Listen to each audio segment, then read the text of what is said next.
Morning peeps, good morning everyone, how's everyone doing? Hopefully you guys are all doing well. Don't forget, if you're new to the channel, like, share, subscribe. Alright, let's have a look and see what there is today. Let's start here. Maturing Joshua Buatsi, monitoring Artur Beterbiev of Dimitri Bivol. Joshua Buatsi has always been mature for me. Like one of the most mature boxers I think I've ever met, if I'm honest with you. Always seemed older than his years as well. Look, Buatsi's got a tough fight coming up against Willie Hutchinson. I mean, you get past that, then yes, you look at Beterbiev, Dimitri Bivol. But for now, all focus has to be on Willie Hutchinson. I think we all made the mistake, or at least I did, of looking past Willie Hutchinson in that matchup with Craig Richards. And maybe Craig did a little bit as well. Buatsi has to fully focus on Willie Hutchinson, and then his name will be in the mix to fight the winner or loser of Dimitri Bivol, Artur Beterbiev, or other kids coming up as well. Again, I mentioned Benavidez, I mentioned David Morrell. I thought Hot Rod looked really good. Anthony Yarde, that fight, that's the one that's out there that we all want to see. So look, Buatsi has a lot of options, he does, but he has to get past Willie Hutchinson September 21st, and I am not sleeping on Willie Hutchinson. I think he is super talented. He reminds me of Billy Joe Saunders, like a lot. And that's a tricky style to deal with. I think Buatsi can deal with him, but I think the first few rounds are going to be very, very interesting in that fight. Despite Turki Al-Sheikh's claims, August 3rd show was a sellout in name only. This is referring to the fact that a lot of tickets were given away. Yeah, it's true.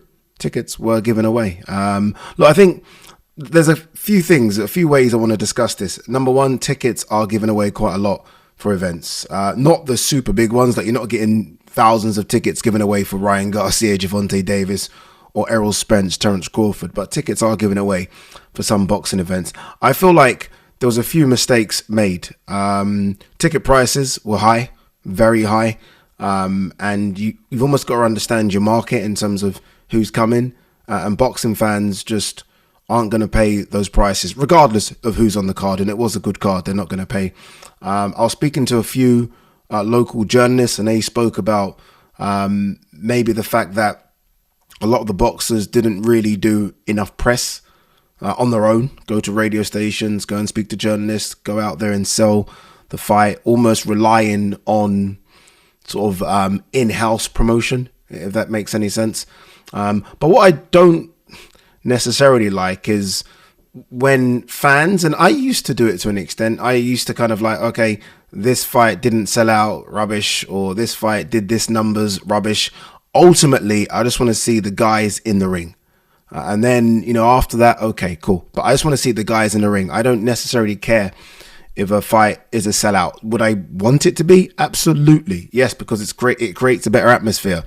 But the most important thing for me is get these fighters in the ring. And I think that's one thing we can all say Riyadh season has done in the last, 10 months. We've seen fights that we want to see. Now they're going to have to look at, okay, how do we push these fights and fighters to an extent where people do turn up and bums are on seats? I think that's the next one.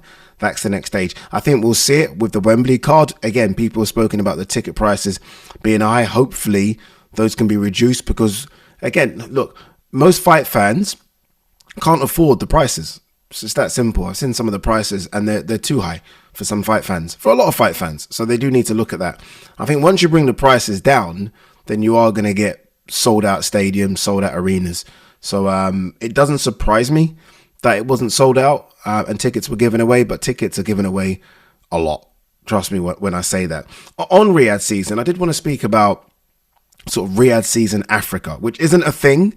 It's only a dream for me right now. I'm desperate to see a major event in Africa for a number of reasons. Number one, obviously, look, I'm African. Number two, it seems to be a market that's just there alone and is untapped. I mean, I worked in Africa. I don't know if you guys know this. A lot of the new subscribers won't. The old subscribers will know that I worked in Africa a few years ago for a couple of years in boxing. And I covered South Africa, Ghana, Namibia, Zimbabwe, and we put on small events. And my dream was almost to see a massive event go there, really to kind of unearth the talent and to almost give hope to the young boxers coming through, because there isn't much hope. There isn't much money in the sport. In fact, there's hardly any money in the sport in boxing in Africa. A lot of the African fighters obviously have to come abroad, and by the time they've come abroad, they're almost done because they've had wars in Africa, like wars as in boxing wars, put it that way. So yeah, look, I'm desperate to see a Riyadh season Africa event. In terms of moving the needle, that would do it. Like a Riyadh season LA event's fantastic. Doesn't move the needle. A Riyadh season Wembley event is fantastic. Doesn't move the needle. We've seen big events in Wembley. We've seen big events in America before. We have not seen, in my lifetime, there's only been one big event in Africa in my lifetime. And that wasn't even huge. And that was Lennox Lewis versus Hasim Rahman at the Carnival in Johannesburg. That's it. I don't know when that was. That might have been 25 to 30 years ago. Think about that. We haven't seen a big, and I'm talking big boxing event in Africa for nearly 25, 30 years. Yet the biggest boxing event of all time was in Africa, Rumble in the Jungle. So I think it's due time we have one there. Now, I don't know what the problem is. I don't know if it's they can't align to a promoter out there, a broadcaster out there. I don't know what the problem is, but money solves a lot of problems. And I think we've seen with Turkey that there is a bit of money. There's a bit of money there to solve these problems. And it doesn't even necessarily need, like in an ideal world, obviously you have African fighters on the card, but it'd be good for the people of Africa to see superstars, non-African superstars, fight on these cards. I mean, look, ultimately you can headline with AJ versus Bacoli. Just play along with me here, right? I mean, that alone is ridiculous. AJ Bacoli, say like, and I know AJ wants to fight Fury. I think he even wants to fight an Usyk trilogy. If AJ were to beat Dubois, AJ versus Bacoli for the world title in Africa, I'm telling you guys now, will shut down any country in Africa. I mean, the countries I'd love to see it in would be Nigeria, Ghana, or Congo, right? Where the original Rumble in the Jungle was. So AJ versus Bacoli main event. You can then have Buatsi versus Yard. I mean, take my money, people. Take my money. You guys might laugh at the next one because you might say it'll be boring, but I think it'll be entertaining. Lawrence Okodi versus Richard Riakporhe. Again, these are Africans, but you don't have to have Africans. Crawford could be on the card. That motherfucker African. Trust me, even he said that to me as well. He's either Ugandan or Rwandan, trust me. And then you just fill it out. F.A. Jagba versus Jarrell Miller. Jarrell Miller will be loved in Africa. It'll be loved because he's so entertaining. But I just feel like in terms of something that we remember for years, there's certain fights or fight events that you just remember. I wasn't born for Thriller in Manila. I wasn't born. I know I look old, but I wasn't born for Rumble and Jungle. We remember those. We remember those. It's true. And I feel like an event in Africa we won, especially if I'm talking put all the effort and money behind it, would be something that we would all remember, and the fighters involved would remember forever. And again, it would kickstart the next generation of African fighters. But yeah, it just seems a million miles away at the moment, and it shouldn't be. It shouldn't be. Every country, every continent has had big events, mainly because of fighters. Obviously, Inoue's done the Asian market and done it very well. You look at Kambosos and what he's done in Australia. I mean, obviously, you don't have to speak about America and South America and Europe. Everyone's done something. The only continent, not even a country, the only continent that is not put on big fights is Africa. And I think Riyadh season Africa, like if there was no Riyadh season LA or Riyadh season London, I wouldn't even be mentioning it. But because they've touched those two countries or two cities, I'm like, well, 1 second. I mean, you can touch Africa, surely. Put some money behind it. I don't think it would even be as expensive. In fact, I 100% know it would be nowhere near the cost of what it was for Riyadh season LA and Riyadh season Wembley edition. I don't know. That's a shame. Christian Mbili says Sergei Derevyanchenko is the fighter to bring out his best. Yeah, Derevyanchenko will come to try and take his head off. And I think there's still a bit left with Derevyanchenko as well. He's obviously had some tough fights. He's a natural 160 guy. But I watched him on the... What card was it again? It might have been Ryan Garcia, Devin Haney. I'm sure he was on the undercard of that. Still looks like he's got something. So we'll see. Shakur Stevenson says young black guys are held to a different standard when it comes to entertaining in the ring. Okay, this is a conversation. This is a conversation.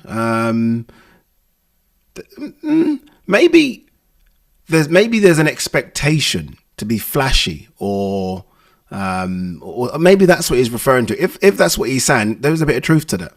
There is a bit of truth. But I will say this: Shakur needs to understand, though, this is still an entertainment sport. It is, and as much as you have to be careful to not take damage in this sport, because it will ruin you. There is an entertainment part to it, and fans want to be entertained. It's true.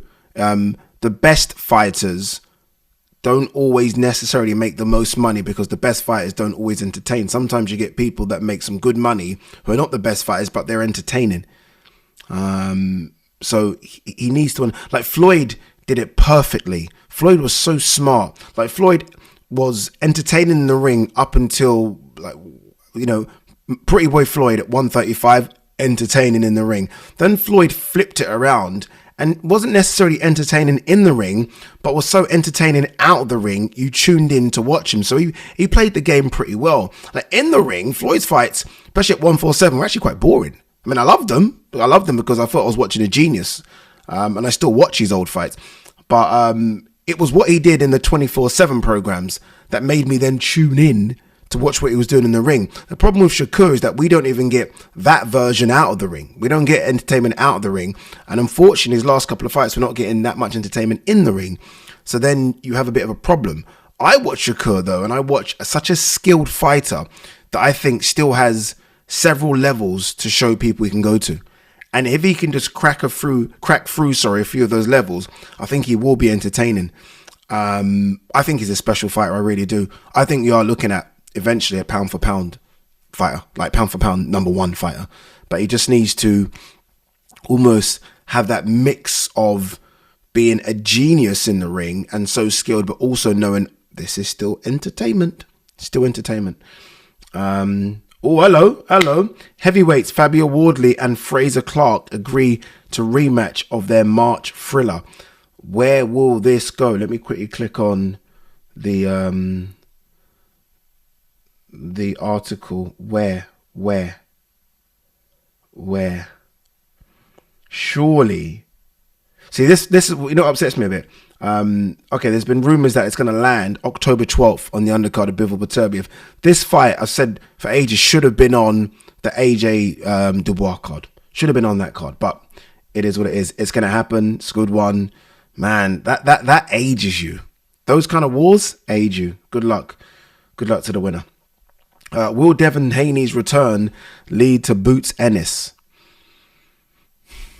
It's funny because I see Devin, and Devon's a big 140. I saw him at the LA card, Riyadh season LA card, big 140. Not as round, like he's obviously training because he wasn't as round as I've seen him before, but he's big. I'd say he looked around 170, maybe that. Problem is, Boots Ennis was there as well. He big. So as big as Devin Haney is for 140, Boots is big for 147. So all of a sudden, Devin jumps up one more weight class, and he's not big at all. And I don't know if he has the skills to beat a Boots Ennis. So look, that's the fight he should be looking at if he wants to jump to 147. You want to fight the best, but that's a tough ask because you're fighting someone that's as skillful as you, as big as you, and punches harder than you. Oh, sorry, I got that wrong. As skillful as you, bigger than you, and punches harder than you. What do you do? Good luck. All right, we'll end on... What else we got? We'll end on this. Rolly Romero coming to steal the show on Saul Alvarez, Edgar Berlanga undercard. Next. All right, guys, girls, peace.